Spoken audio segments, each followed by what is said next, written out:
Alors je crois que ce qu'on vient d'entendre se passe de commentaires, je n'en ferai pas, mais je peux vous donner quelques informations sur les conclusions du rapport Goldstone auquel Maître Duverger vient de faire allusion. Le rapporteur, enfin la mission, s'adresse à la fois au Conseil de sécurité, au Conseil des droits de l'homme dont il tient sa mission, aux partis au conflit, Israël et l'autorité qui règne à Gaza, c'est-à-dire le Hamas, aux États membres de l'ONU et également aux États qui sont partis aux conventions de Genève, qui sont pratiquement les mêmes, et enfin aux procureurs de la Cour pénale internationale. C'est le point qui mérite peut-être d'être le plus souligné maintenant, parce que je pardonnerai mon accent anglais qui est beaucoup plus corésien que oxfordien, et ça donne la chose suivante: to the prosecutor of the International Criminal Court, with reference to the declaration under Article 12.3 received by the Office of the Prosecutor of the ICC from the Government of Palestine, the mission considers that accountability for victims and the interests of peace and justice in the region require that the legal determination should be made by the prosecutor as expeditiously as possible. Alors, c'est au fond une bénédiction donnée par la commission Goldstone à la procédure que M. Gilles Devers a mis sur pied avec une détermination de locomotive. J'ajouterai que le Conseil de sécurité est prié par la mission de s'adresser aux deux parties, mais on voit bien principalement que c'est l'État d'Israël qui est là spécifiquement dans le collimateur de la mission, afin d'exiger des enquêtes et des poursuites. Et il y a un délai de 6 mois qui est prévu par la mission. Le Conseil de sécurité est prié de mettre sur pied un comité indépendant qui devra surveiller le comportement des parties, essentiellement de l'État d'Israël, et faire rapport. Parce qu'au cas où des poursuites ne seraient pas intentées, ou bien les poursuites qui seraient intentées seraient insuffisamment convaincantes, pas conduites de bonne foi, serait une opération en quelque sorte de blanchiment. Alors le Conseil de sécurité est prié par la mission d'utiliser les dispositions du statut de la Cour pénale internationale pour saisir la Cour pénale internationale sur le fondement notamment de l'article 7 de la Charte, celui qui permet au Conseil de sécurité de prendre des résolutions juridiquement obligatoires. Je vous passe un certain nombre de détails. Il est demandé que la conférence de Genève se réunisse pour examiner l'application des conventions de 1949 dans des territoires occupés de Palestine. Les différents États auxquels s'adresse la communauté internationale est priée de faire jouer la compétence universelle pour poursuivre les personnes qui seraient suspectes de crimes de guerre ou de crimes contre l'humanité dans Gaza, et ceci sur le fondement manifeste des dispositions des mêmes conventions de Genève auxquelles on a fait allusion ce matin, qui prévoient que les États signataires, c'est-à-dire tous, sont priés de respecter et de faire respecter et de poursuivre les auteurs de violations graves. Il y a donc quelque chose de considérable dans la mission qui a été confiée à M. Goldstone dans son rapport, et c'est sous ce patronage que je pense que nous pouvons maintenant engager le débat. On attend les questions.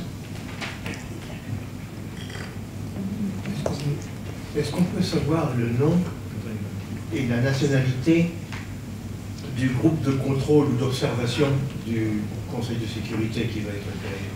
C'est un peu jeune pour le savoir. C'est sorti il y a 3 jours, on ne sait pas. C'est le Conseil de sécurité qui est prié de mettre cette commission sur pied. Et il a un délai de quelques mois pour ça, en admettant qu'il accepte d'obéir à M. Goldstone, ce qui n'est pas garanti sur facture.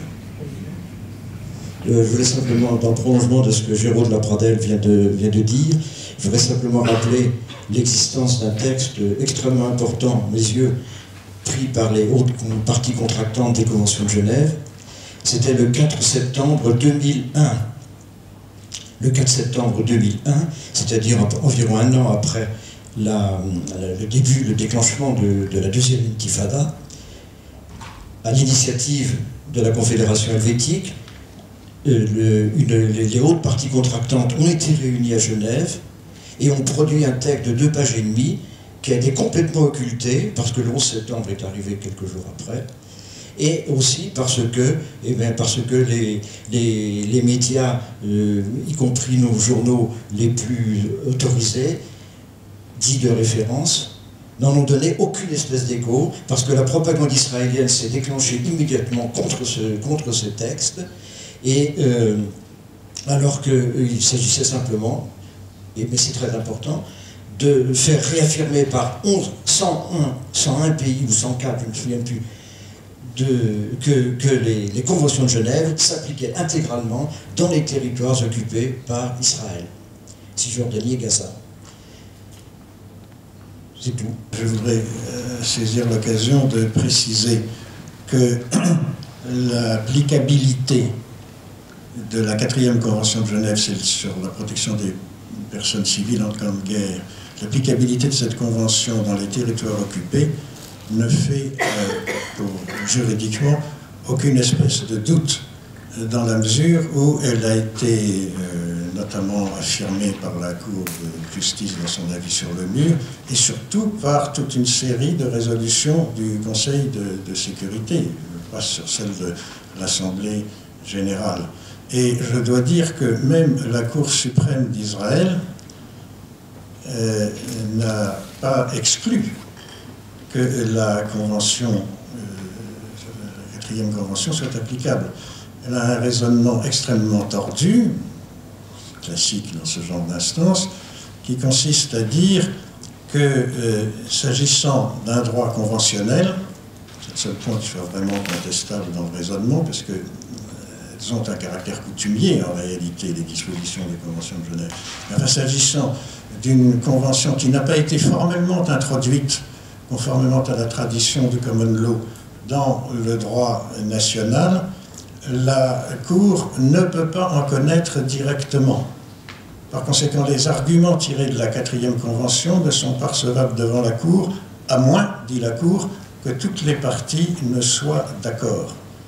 Et il résulte de l'ensemble de sa jurisprudence que, en réalité, pour la Cour, sous cette réserve de pure procédure, mais qui a son poids, la Convention est applicable.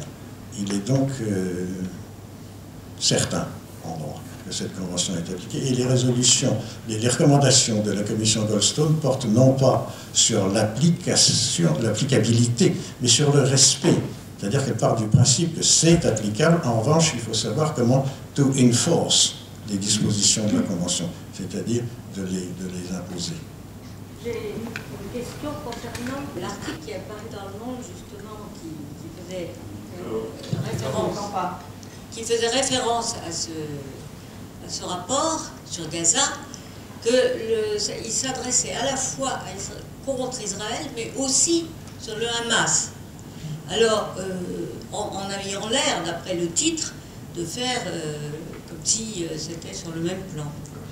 Et par ailleurs, je voudrais savoir, vous avez dit que le ministre de la Justice à Ramallah a fait le dépôt de plainte.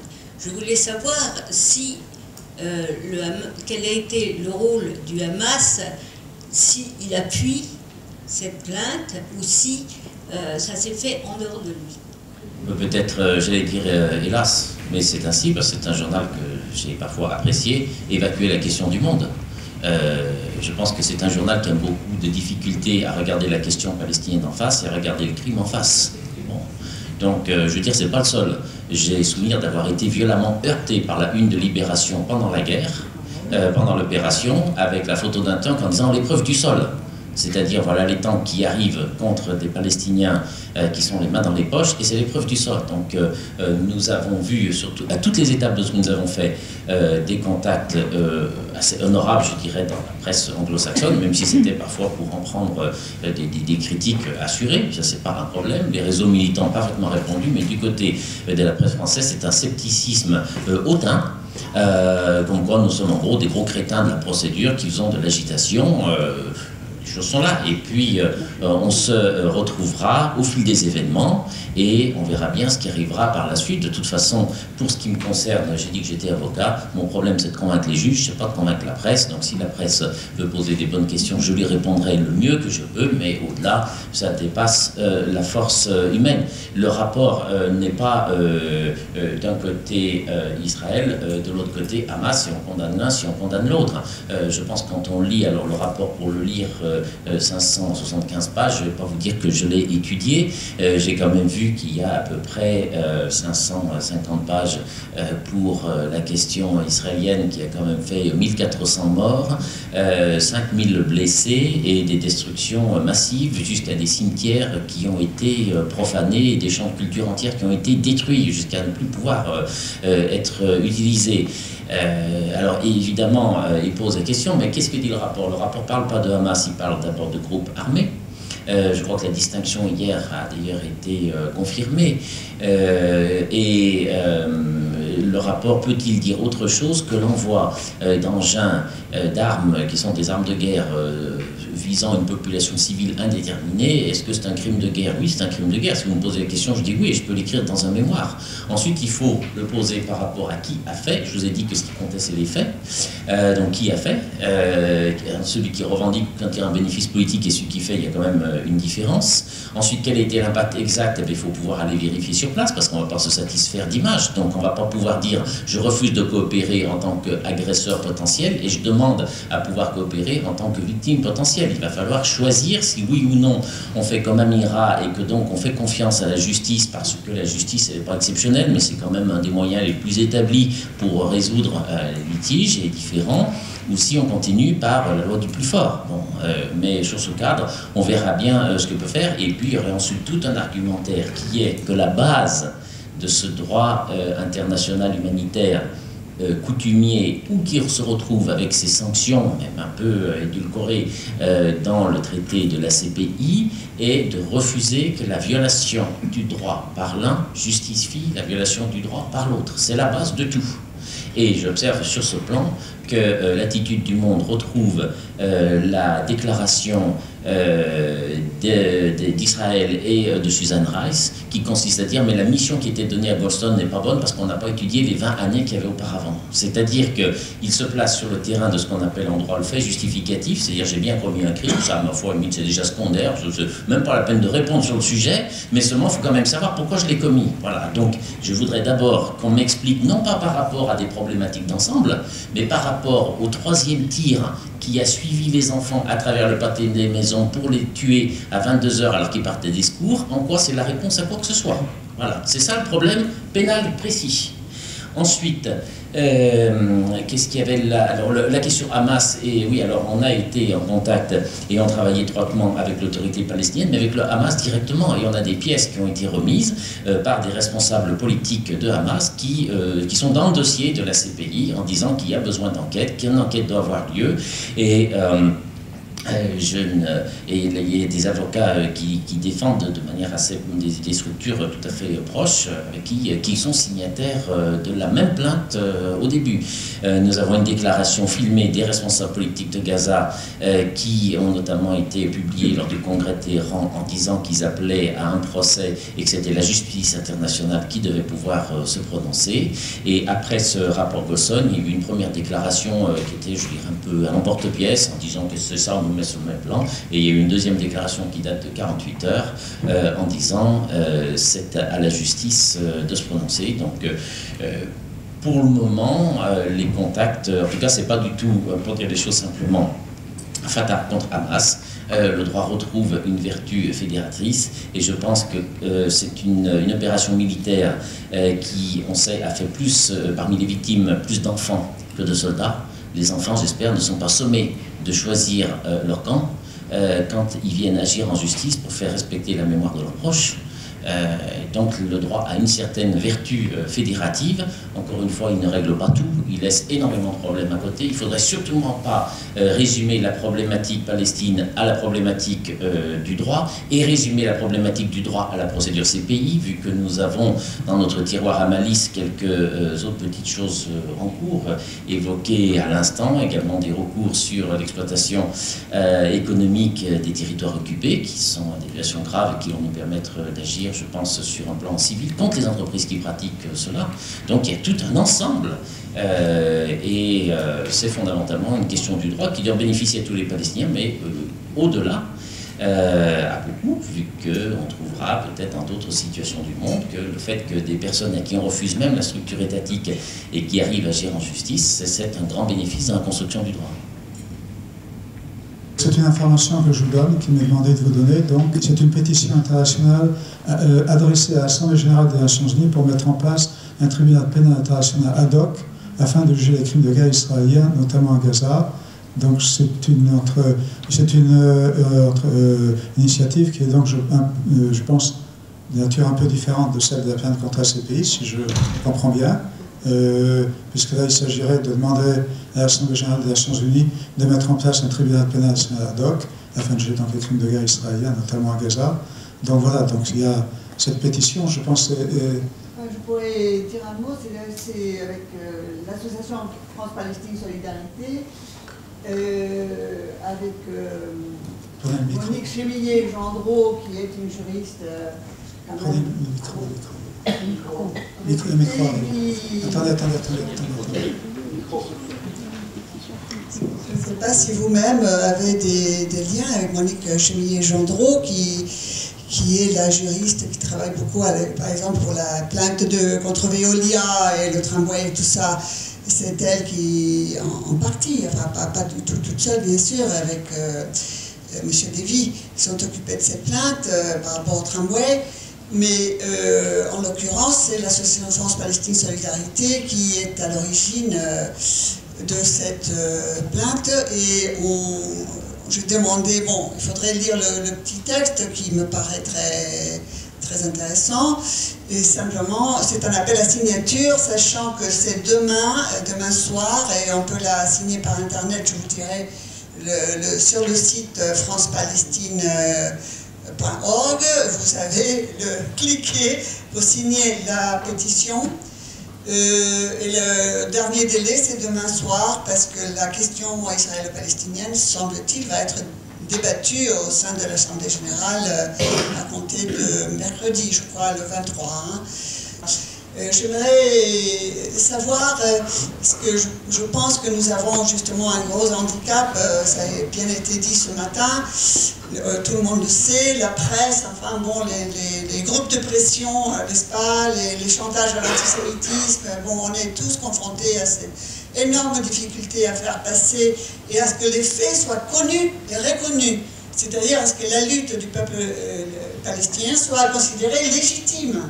Hein, c'est l'autre partie toujours qui est plus légitime, n'est-ce pas, dans les médias et partout, surtout en France. Donc je voulais simplement évoquer 2 ou 3 faits extrêmement frappants et pour savoir s'ils sont contenus dans le rapport Goldstone et de quelle manière nous pourrions les utiliser nous aussi. Il faut aussi être des propagandistes de cette cause. L'histoire que j'ai vue sur le site de Europalestine pendant l'attaque de Gaza, où c'est un fait absolument hallucinant, où un médecin palestinien témoigne d'un cadavre d'un petit enfant, petite fille, me semble-t-il, qui avait été donc tué par les soldats. Le cadavre est resté dans le jardin ou le backyard, n'est-ce pas, de la maison. les soldats étaient autour, donc la famille ne pouvait pas aller au secours, retirer le cadavre, et les chiens ont attaqué cette petite fille de 3 ans, me semble-t-il, et les blessures en témoignent. Et le pire, enfin, si on peut faire pire, c'est que le frère, qui est aussi un enfant, je crois que c'est un jeune adolescent, au bout de 2 jours, n'a pas pu résister, a été essayé de tirer, n'est-ce pas, le corps qui était là, et il a été tué aussi. Donc, et tout ça sous les rires des soldats. Donc c'est vraiment des choses qui dépassent l'entendement. Et franchement, je crois que c'est un des pires témoignages que j'ai lus, et j'en ai pas du tout entendu parler. Ça fait, n'est-ce pas, dire que pour Danse avec Bachir, les chiens ont crevé l'écran, n'est-ce pas, et sont dans la réalité d'une manière absolument atroce. Donc, question, est-ce que ce fait pourrait être porté à l'attention du public? Et aussi, un autre fait qui est antérieur à cette ultime agression contre Gaza, c'est la jeune femme enseignante de l'UNRWA qui a eu la tête arrachée, n'est-ce pas, lors de l'explosion de la porte. Ça date de 2008, du mois je pense, de mars. Et Ban Ki-moon lui-même a exprimé, n'est-ce pas, ses regrets à la famille. C'était une mère de 6 enfants, donc enseignante à l'UNRWA. Bon, elle a eu la tête arrachée, ce qui n'a pas empêché ces braves soldats israéliens de rester dans cette maison, alors que les enfants étaient là, pendant 7 ou 8 heures. Enfin bon, c'est des faits qui ne traversent jamais la barrière, hein, le blocus à l'information. Je veux dire, tout ce qu'on sait, nous, hein, qui nous fait bouillir et qui nous fait être révoltés, bon, on n'a pas la possibilité de le faire savoir, hein, sauf par nos réseaux. Hein. Voilà, merci. Et sur les faits, je crois qu'il y a, au moins pour les gens qui sont ici, je crois qu'on est bien tous d'accord, et que des faits horribles se sont produits, des faits colossalement horribles. Je crois aussi qu'on voudrait ici discuter de savoir comment s'orienter, qu'est-ce qu'on peut espérer de cette plainte et comment s'orienter. Moi, j'aimerais poser une question, donc à Gilles Devers. Bon, comment se défend actuellement Israël? On entend dire qu'Israël répond « Je vais entamer des enquêtes dans tel ou tel cas particulier, si on me prouve qu'il y a eu quelque chose, et qu'Israël envisagerait effectivement de poursuivre un petit nombre d'exécutants dans des cas trop flagrants. » Qu'est-ce que dit Israël? Quelles sont les réponses actuellement d'Israël? Je crois qu'une chose est certaine, c'est qu'Israël n'aurait jamais envisagé, en lançant son opération le 27 décembre, qu'elle aurait à se dépatouiller avec des arguments de Cour pénale internationale, de jeunes filles qui portent plainte contre l'armée et de conseil de sécurité qui sera saisi ou qui ne sera pas saisi. C'est-à-dire qu'il y avait une ignorance de l'idée même du droit qui est devenue pratiquement culturelle. Bon. Ce qui les a placés à plusieurs reprises, je crois de manière un peu désarmée sur ce plan. Notamment quand on a annoncé que ces plaintes étaient déposées puis que ça a commencé à prendre un certain écho, ils ont retiré tous les noms des militaires gradés des sites de l'armée, ce qui nous a permis de faire un communiqué dans l'après-midi en leur disant qu'ils pouvaient remettre les noms parce qu'on les avait déjà mis de côté. Donc ça n'a quand même, vous voyez, pas été bien planifié. Les réactions qu'il y a au rapport actuellement me semblent quand même un peu désordonnées, notamment il y a une négation même de ce qui a pu se passer, alors qu'on a quand même des chiffres qui sont concordants. C'est-à-dire que le rapport Goldstein vient après beaucoup d'autres au niveau des chiffres, des pertes humaines, des matériels, tous les chiffres sont concordants. Et cette idée-là, moi je ne la vois pas apparaître, donc on est plutôt sur la justification qui est qu'on a à combattre un mouvement terroriste, et on le fait nous avec les moyens du droit, et on a une autre cour qui est en mesure, effectivement, et une procédure qui est en mesure de taper tel ou tel cas. S'ils le font, ils le font. On verra bien. On a des moyens maintenant, par rapport à ce qu'est la procédure en 2009, de déterminer ce qui est un procès pertinent et ce qui ne l'est pas. On a des modèles de ce qu'on appelle le procès équitable, qui se retrouvent, aussi bien par la jurisprudence de la Cour européenne des droits de l'homme que la jurisprudence de la Cour interaméricaine des droits de l'homme, qui est sous-estimée alors qu'elle est moteur et en avance sur beaucoup de plans. Donc on sait ce que c'est qu'un procès équitable, on peut le dire, et on a une manière de le qualifier. Vous avez parlé des tribunaux d'opinion. Les tribunaux d'opinion sont là aussi en réunissant des compétences pour dire ça c'est sérieux ou ça n'est pas sérieux. Donc on pourra qualifier la qualité de ce travail, mais surtout je crois que ce qu'il faut, enfin moi je veux quand même bien revenir à ce plan, c'est-à-dire que il y a des aspects collectifs dans l'opération qui viennent à partir d'une certaine accumulation des faits. Donc notre effort va être avec les associations qui sont présentes en Palestine, avec l'autorité palestinienne, avec l'autorité qui exerce de facto le pouvoir à Gaza avec le Hamas, de pouvoir réunir des éléments pour faire autant de faits qui sont capables d'être perçus non pas par le procureur à titre personnel comme militant ou comme ancien militant, mais comme matériaux pour des procédures criminelles. Et nous verrons le nombre de dossiers qui peut arriver. Mais si d'autres procédures sont engagées par ailleurs, notamment Israël, elles ne répondront pas au fait que, par exemple, pour ce qui concerne le cas d'Amira, mais il y en aura d'autres, on attend la justice devant la cour que nous avons choisie, et par rapport aux critères que nous avons. Donc, je n'ai pas, je crois davantage dire, parce que je n'ai pas non plus suivi, ces jours-ci, exactement en détail des réactions, mais je crois qu'il y a une sous-considération totale de la part d'Israël, qui est à peu près la même du côté des États-Unis, qui est globalement la même du côté des Occidentaux, sur le fait que cette procédure avait une quelconque chance d'aboutir, et d'aboutir à autre chose que de tirer sur des lampistes. Il faut que les lampistes soient concernés. Il faut également que des gradés et des ministres puissent être concernés, ou en tout cas inquiétés. Nous allons chercher à aller le plus loin possible, et je n'ai rien vu qui, dans les mini-réactions de l'État, puisse accréditer. Je veux dire que par ailleurs, on m'a demandé d'engager une action systématique pour analyser ce qu'était la violation du droit par l'État d'Israël. On est habitué à dire que ce que fait Israël est injuste, que c'est abusif. Il faut démontrer que c'est illégal par rapport à tel texte, tel alinéa, telle jurisprudence. On a une référence, vu que c'est le seul texte qu'a signé Israël, c'est le Pacte des droits civils de 1966. Il y a des rapports qui sont publiés, il y a des interrogations, il y a la jurisprudence du Comité des droits de l'homme. Donc on a beaucoup d'éléments pour dire où se situent toutes les violations qui déconsidéreraient de mini-réactions d'Israël sur le plan de la justice. Je voudrais d'abord dire mon estime pour le travail qui a été fait par Maître Dever, mon confrère Maître Dever. Je pense qu'il est tout à fait indéniable que des crimes de guerre et probablement aussi des crimes contre l'humanité ont été commis par les forces israéliennes pendant leur agression contre Gaza. Pour ce qui me concerne, il est tout aussi indéniable que l'attaque contre Gaza était en fait aussi un autre crime de droit international, c'est-à-dire un crime d'agression.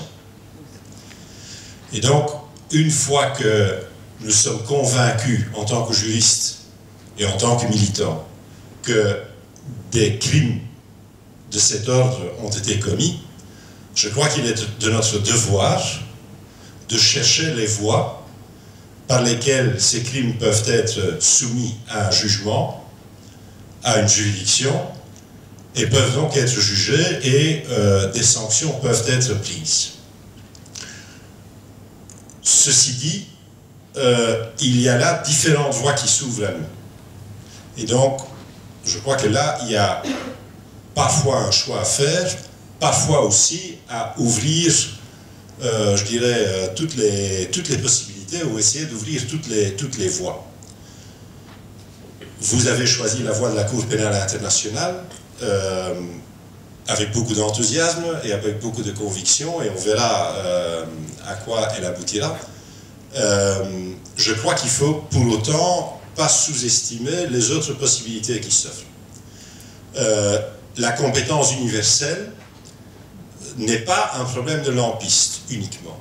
Des confrères anglais ont obtenu un mandat d'arrêt contre le général Yalon, ce qui n'est quand même pas un lampiste, hein, ce n'est pas une figure du troisième ordre au niveau israélien, pour le fait d'avoir bombardé un bâtiment civil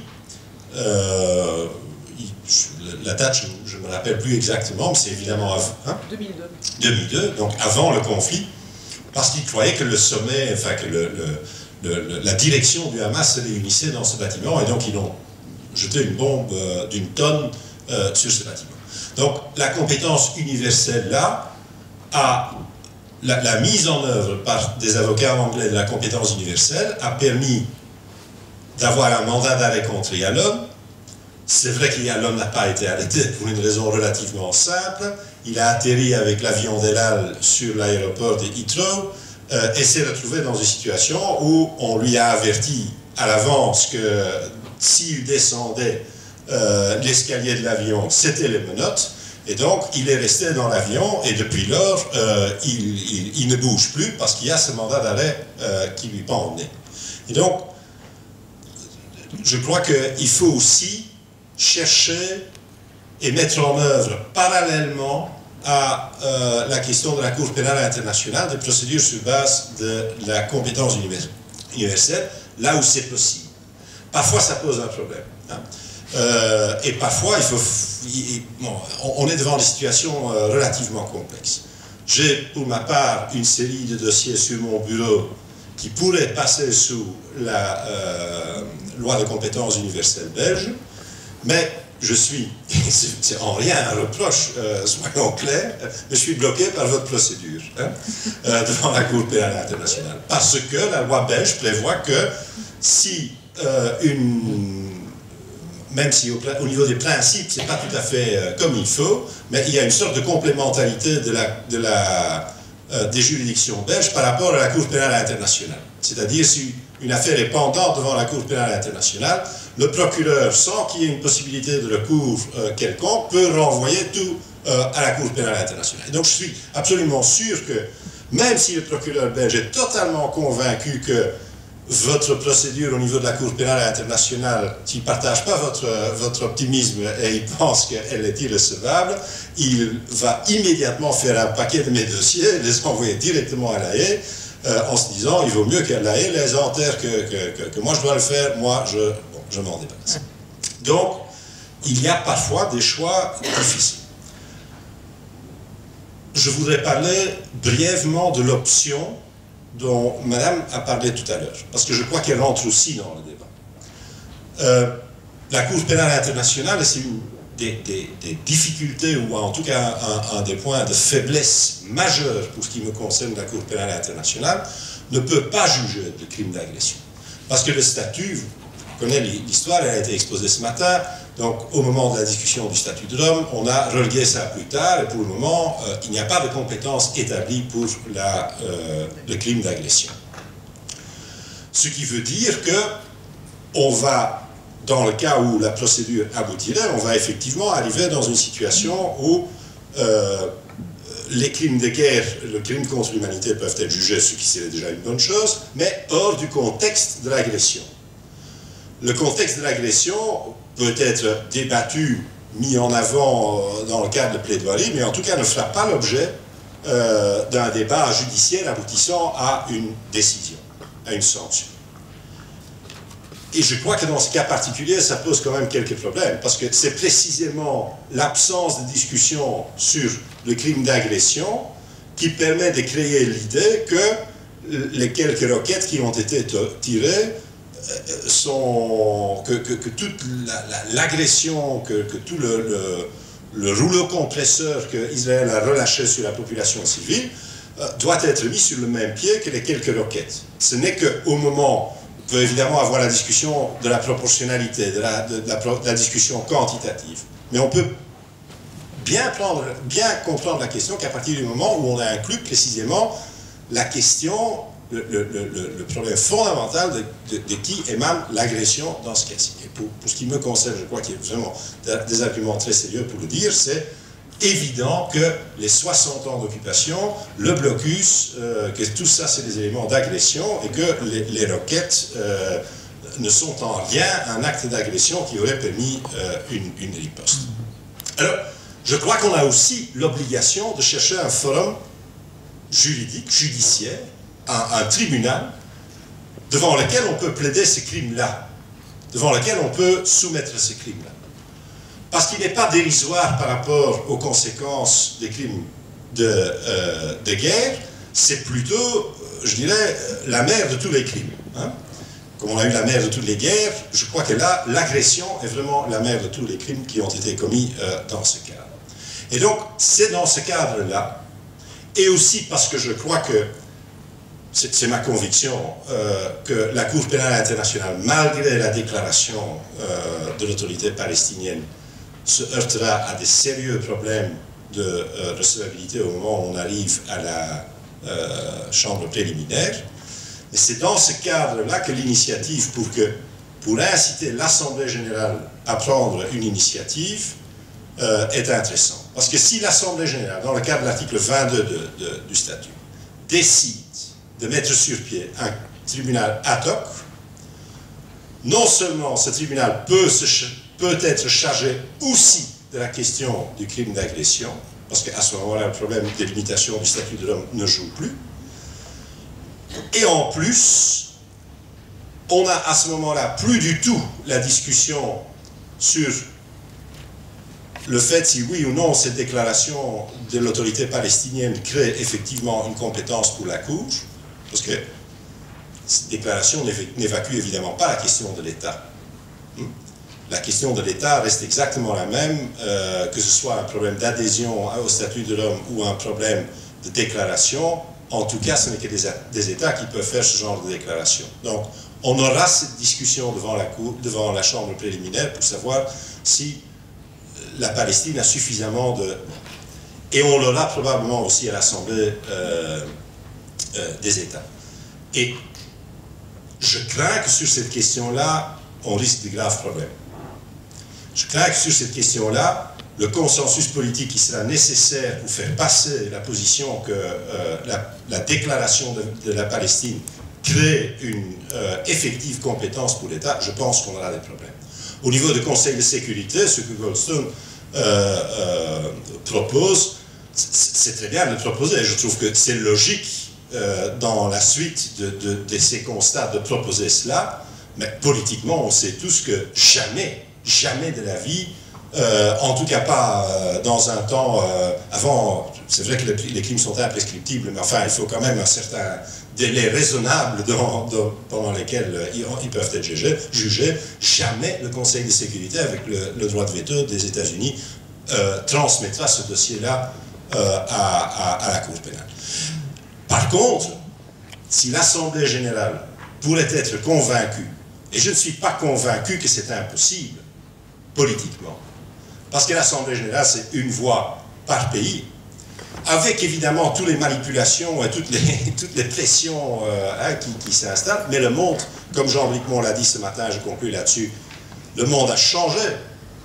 Je crois que si l'Assemblée générale des pays, pense à l'Amérique latine, des pays de l'Amérique latine, pourrait proposer la création d'un tel tribunal qui serait aussi chargé de la question de l'agression, je pense que ce n'est pas impossible qu'un tel organe soit effectivement,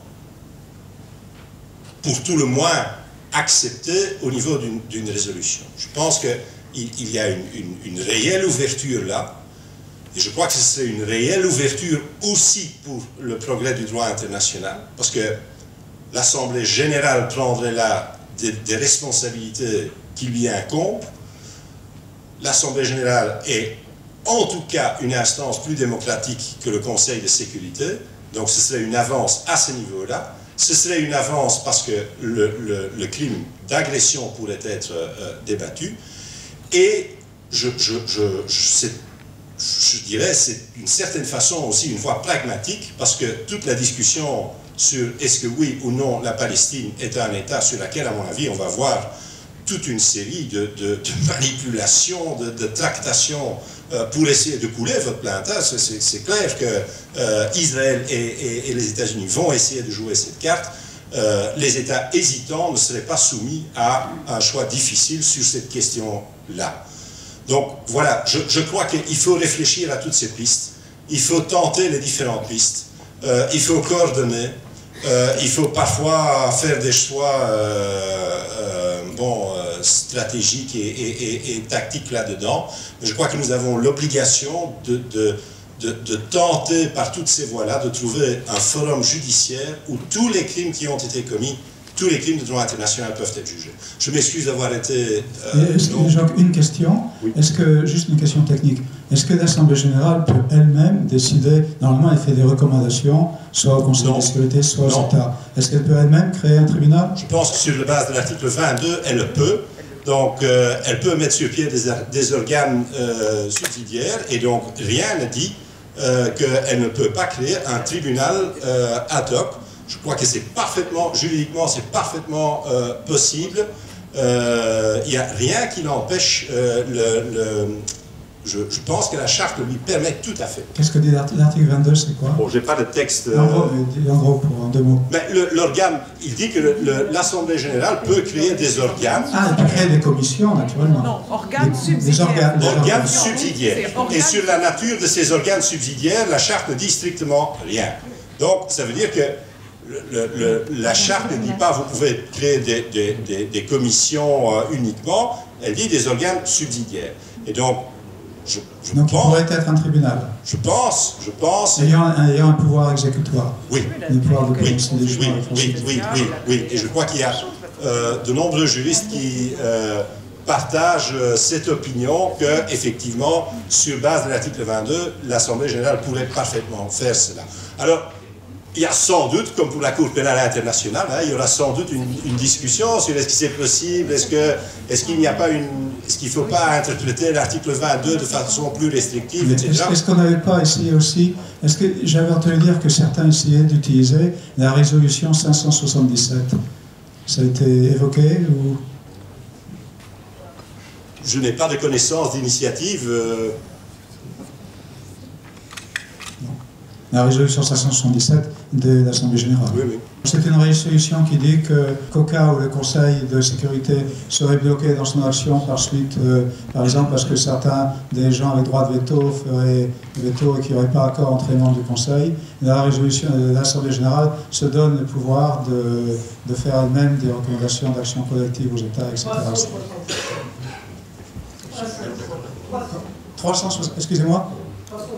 377, excusez-moi, désolé. Merci.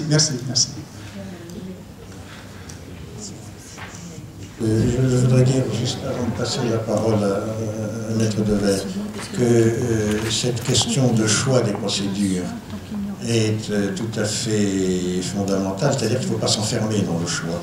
Chaque piste... Alors, il y a évidemment une contradiction entre la loi de compétence universelle belge et puis ce qui est tenté par ailleurs, ça, c'est navrant. Oui, mais c'est une annexe. Je comprends que ça vous pose un problème.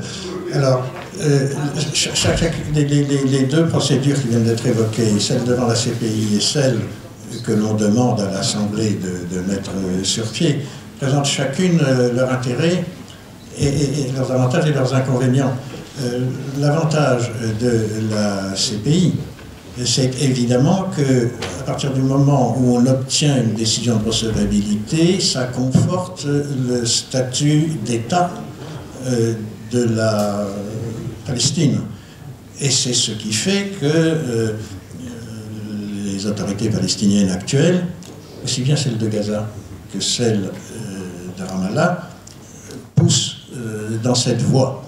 Et après tout, professionnellement, mes chers maîtres, le client est roi. Donc, alors ça n'est pas directement et techniquement le client, mais tout de même, ça a du poids.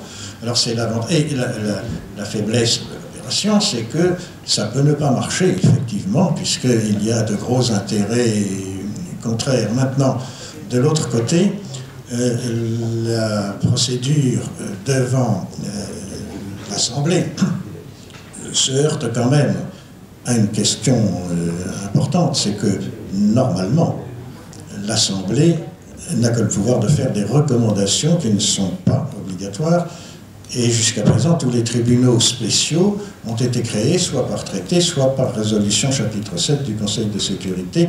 Là aussi il y a un problème. Alors j'entends bien, on peut tout à fait dans le mouvement, imaginer que l'on passe outre, ce serait un grand progrès, mais là c'est une question qui n'est pas plus tranchée que celle de l'accès de la Palestine en tant qu'État à la Cour pénale internationale. Reste un inconvénient, c'est que le problème de la qualité d'État de la Palestine serait moins clairement posé dans ce contexte. Cela dit, il faut pousser, à mon avis, les feux des deux côtés, parce que il n'y a pas de contradiction formelle.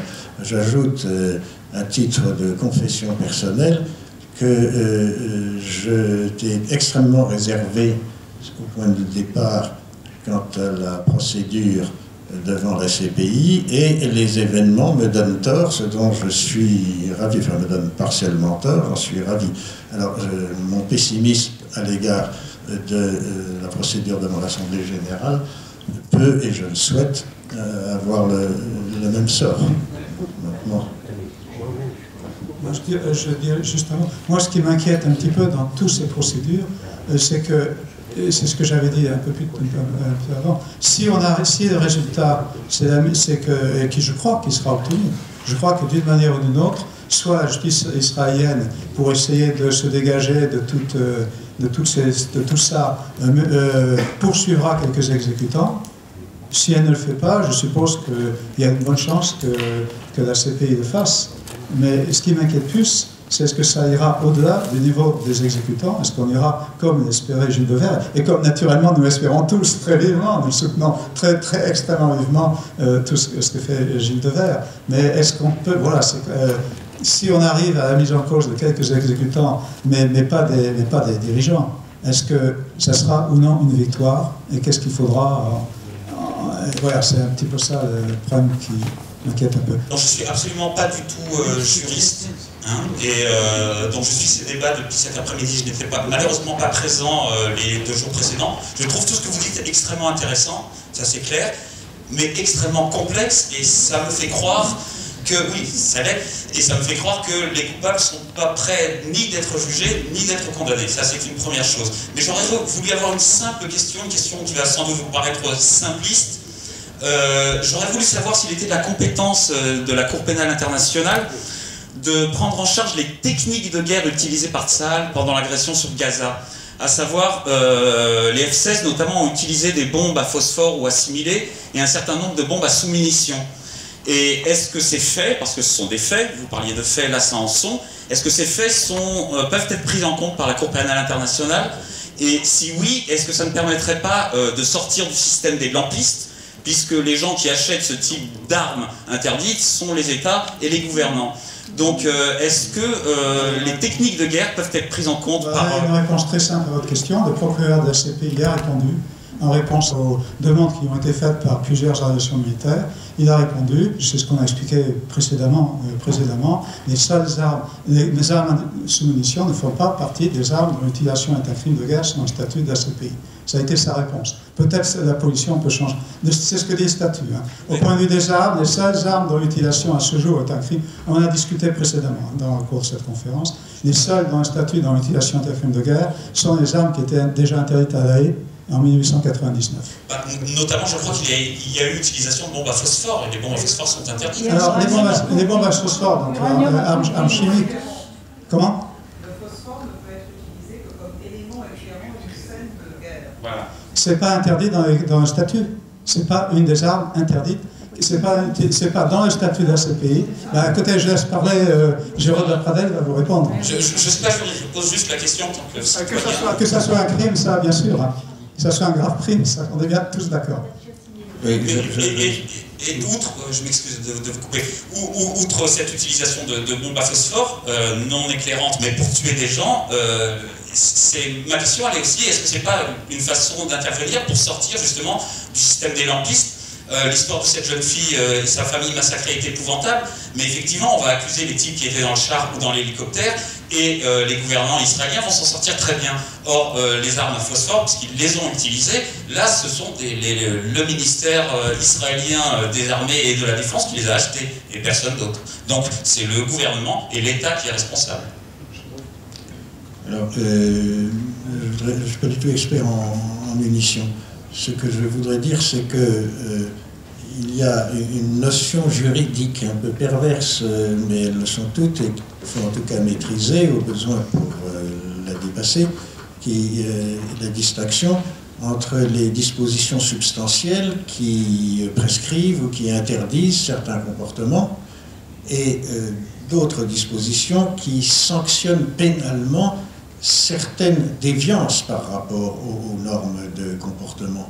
Alors vous avez d'un côté des dispositions qui peuvent interdire certaines munitions, elles ne sont pas pour autant sanctionnées pénalement par le statut de la Cour pénale. Il faudrait le compléter. Alors en ajoutant ceci, qu'il y a tout de même dans les éléments du statut des moyens de considérer qu'une arme qui n'est pas spécifiée par la Convention de 99, qui connaissait très peu le phosphore, peuvent être suffisamment perverses pour tomber sous le coup de l'incrimination. Alors ça, c'est le rôle du juge qui, comme l'a très bien dit Maître Devers, en dernière analyse, fait le droit, c'est-à-dire le développe, l'interprète. Alors il peut le faire dans tous les sens. Le rôle des avocats, du moins ceux qui sont d'un certain côté de la barre, c'est d'essayer d'obtenir qu'ils le fassent dans le sens le plus protecteur possible de l'humanité, de la paix, des victimes, etc. Il y avait une seconde question. Oui, le problème de la hiérarchie des condamnés, enfin des gens poursuivis. Je crois on n'insistera jamais assez sur ce point. Le rôle très important du droit répressif, du droit pénal international, c'est de permettre que des gens suffisamment intégrés dans les hautes sphères de la société, des gens parfumés, des gens qui ont quelque chose à perdre sur le plan de la réputation, de l'honneur, de la fortune, soient avertis par la condamnation de leurs semblables que certains de leurs agissements risquent de leur valoir l'opprobre, les menottes, la prison, la ruine, etc. Ce sont seulement les dirigeants qui sont, comme on disait autrefois dans les cours de criminologie, accessibles à l'exemplarité de la sanction pénale. Alors c'est ces gens-là qu'il faut viser, ceux qui ont des galons de généraux, ceux qui sont des ministres civils. Et il faut bien comprendre que dans la plupart des États puissants, les militaires obéissent aux civils. La responsabilité fondamentale, c'est celle des civils. Et d'ailleurs des citoyens qui, dans les démocraties, contrôlent les civils. Il ne faut pas se cacher derrière son petit doigt. Et dans ces conditions, ce sont ces gens-là qu'il est utile de poursuivre. Et d'autre part, c'est juste. Parce que les exécutants seraient tout à fait inoffensifs s'ils n'avaient pas été utilisés dans le cadre de politiques, d'opérations décidées à un très haut niveau par ces gens parfumés qui, jusqu'à présent, mais c'est en train de cesser, ont généralement réussi à éviter les sanctions. Alors il est à la fois pas très juste et tout à fait inefficace de s'en tenir aux exécutants. C'est tout à fait inefficace parce que les exécutants, ceux qui tiennent le couteau, ceux qui sont d'abord peu sensibles à la sanction pénale au moment où ils agissent, et d'autre part, la masse est innombrable. Ils se remplacent indéfiniment. Vous en trouverez toujours prêts à obéir à des consignes épouvantables. Donc, l'essentiel, c'est d'aller le plus haut possible. Et il faut bien populariser cette idée fondamentale. Ce sont les responsables, les hauts responsables militaires et les responsables civils qui doivent être traduits devant des tribunaux, aussi bien des tribunaux nationaux que des tribunaux internationaux. Et sur les lampistes ou pas les lampistes, Amira, c'est un fait. Il y a eu 1400 morts, 7000 blessés, donc il y aura d'autres cas. Et on verra ensuite, sur ce qui est des lampistes et des généraux qu'il faut atteindre, il y a déjà un cas qui est parfaitement identifié, qui renvoie au haut commandement, c'est l'ordre qui est donné de bombarder le samedi à 11h25. Voilà. Ça, c'est une décision de responsabilité. C'était l'ouverture des hostilités. Il n'y a eu aucune annonce et les enfants ont été frappés alors qu'ils étaient dans la rue, qu'ils sortaient des écoles. 200 morts le premier jour. À la fin, la population parvenait à se tirer et on était à 30 à 40 morts par jour. Oui, sur la question des lampistes, je suis tout à fait d'accord avec M. Zapradel. Effectivement, il faut viser et symboliquement, le fait de même viser symboliquement les gens, les hauts responsables, ou par exemple, grâce à la compétence universelle, si on arrive à la mettre en place, les empêcher de faire leur voyage, leur shopping à Londres, etc., c'est déjà une bonne chose. Mais je serais très étonné de voir même des sous-fifres dans le cas d'Israël être traînés en justice devant une cour internationale, parce que ce serait une atteinte à la souveraineté de l'État hébreu, et eux tiennent très fort à leur souveraineté, et leur souveraineté à eux est défendue par les États-Unis. La seule chose que nous pouvons faire, c'est arrêter les gens quand ils viennent sur le territoire britannique, mettons. Ce qui est nouveau, renvoie de nouveau à la question de la souveraineté, évidemment, de l'Angleterre ou de la France, etc. Mais je voudrais poser une question. N'étant pas juriste, comme la plupart des gens dans la salle, j'apprécie beaucoup les efforts de Maître Desvers, c'est pas des autres intervenants juridiques, mais que peuvent faire les citoyens? Alors moi, je voudrais poser la question, savoir ce que vous en pensez, du boycott. On commence de plus en plus à en discuter dans les pays anglo-saxons. Par exemple, il y a quelques jours, le Trade Union Congress, donc l'Union des syndicats britanniques, a appelé au boycott. Qu'attend-on pour faire ça en France? Qu'attend la CGT, la CFDT, etc. pour faire la même chose? Ça commence, ok. Je posais la question, ok. Il y a un boycott, un appel au boycott? Ok. Il y a même un... J'ai apporté une précision, je crois qu'il y a un important congrès. Mais mon voisin me dit pas tous les syndicats. Bon, en Belgique, en tout cas, je ne suis pas au courant qu'il y avait des actions des autres syndicats, donc c'est bien, je posais la question. Mais bon, est-ce que, par exemple, alors puisqu'il y a des juristes, je ne sais pas si c'est votre domaine, mais est-ce que c'est légal ou illégal? Parce qu'on nous a dit souvent, nous essayons d'organiser un boycott académique, un boycott culturel, on nous dit que les appels au boycott peuvent être illégaux. Ici, quelle est la situation, si vous la connaissez, enfin? Que l'appel au boycott peut être illégal. Qu'il y a des dispositions dans le droit européen. Il faut distinguer. Alors d'abord, il y a une précision, c'est que je crois que c'est à la date du 22 ou du 24 octobre se tient à Paris un important colloque sur 2 jours qui va traiter particulièrement du boycott. Je veux dire, ce ne sera pas une réunion clandestine, donc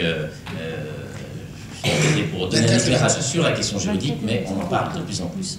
Ensuite, pour ce qui est du boycott, le simple fait d'appeler à la discrimination sur des productions est considéré comme une infraction au sens de la loi, et la Cour européenne vient de confirmer la sanction qui a été prononcée contre un maire qui avait pris des libérations de dire plus de jus de fruits venant d'Israël sur mes écoles. Voilà, bon. Maintenant, c'est un cas d'espèce un peu particulier. Il y avait le fait de la fonction du maire. La Cour européenne des droits de l'homme mérite un regard un peu critique parce qu'au contraire, contre lui, on dit le maire a une mission d'objectivité parce que c'est le maire de tous. En même temps, c'est un homme politique, donc je crois que c'est un arrêt qui peut être assez discuté. J'espère qu'il y a un appel qui sera formé devant la grande chambre, et je crois que c'était plutôt en ce sens que ça s'orientait. Maintenant, quand on dit boycott, en fait, vous avez déjà le geste même, enfin le militantisme, bon, qui est une chose. En droit, il faut distinguer selon d'où vient le produit. Parce que si je dis on boycotte des produits venant d'Israël, c'est une chose. Si j'agis juridiquement contre des produits qui sont fabriqués dans les territoires occupés, c'en est complètement une autre.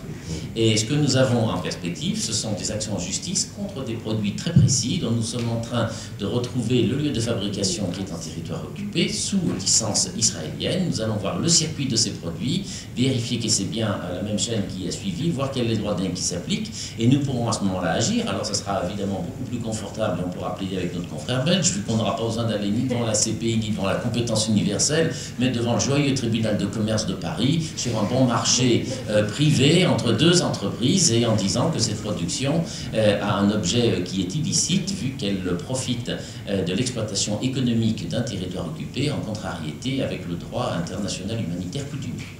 Et donc on ne peut pas appeler le boycott d'Israël, parce que pour le boycott culturel, comment voulez-vous faire? Pour le boycott culturel, si moi je décide de ne pas aller dans l'université israélienne, c'est quand même mon droit. Si j'appelle à ne pas le faire, est-ce que c'est illégal?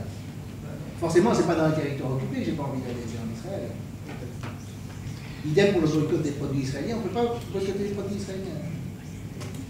Je remercie l'intervenant de son témoignage sur Samira, c'est ça? Amira.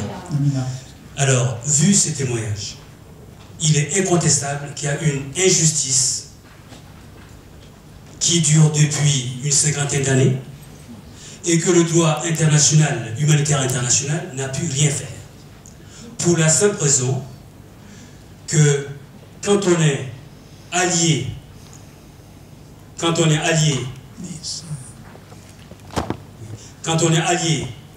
des puissants, c'est ce que j'appelle la garantie tout risque d'impunité.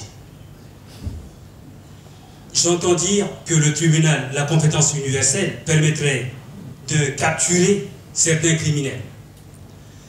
Il y a 2 ans de cela, un certain nommé général Dengue du Congo Brazzaville, qui a massacré 300 Congolais, il était venu ici à Paris. Il y a l'association des Congolais qui s'était portée partie civile. Le président Chirac a téléphoné, le monsieur a été comment dirais-je, en garde à vue à la police. Le général Chirac personnellement a téléphoné à 2 h du matin, le général a été libéré. Il y a aussi le cas d'un certain général Nazer de l'Algérie. Hein. Donc vous voyez, comme quoi les puissants, les forts, ont toujours raison. Mais je ne sous-estime pas le travail que vous faites. Mais n'y a-t-il pas autre solution?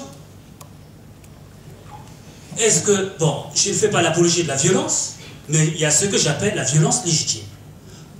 Que le juriste ait le courage, honnêtement, ce n'est pas passer par des détours, de supporter les mouvements de résistance. Honnêtement, je pense que c'est la seule solution. Et dans le cas précis de mon pays, le Tchad, vous avez dit tout à l'heure que ce sont les civils qui donnent l'ordre aux militaires. Alors, mais dans ces cas, moi je vous prendrai au mot. Imaginez-vous, depuis plus de 40 ans, que l'armée française est au Tchad, et à chaque révolte du peuple, les Mirages vont les mitrailler. Mais c'est bien les civils qui donnent l'ordre à l'armée française d'agir au Tchad. Vous avez totalement raison dans ce que vous dites à propos et à propos du Soudan, je suis quand même scandalisé qu'au niveau de la France, on ne parle que de la crise du Darfour. Je suis tchadien, je suis de l'opposition, je suis mieux placé que les Français ici pour dire que le problème du Darfour est un faux problème. C'est le président du Tchad, Idriss Déby, qui est à l'origine du problème Darfour. On occulte ses côtés tout simplement parce que le président Déby est allié de la France et allié des Américains. Ça, il faut qu'on le dise, nous on le sait. Le mouvement rebelle soudanais, le MJE, j'ai dit bien le MJE, du docteur Khalid, il est la présidente du Tchad. Il fait la navette entre Paris et la présidente du Tchad. On le voit, c'est pavané dans les rues de N'Djamena. C'est Déby qui arme le MJE soudanais. Merci de votre intervention.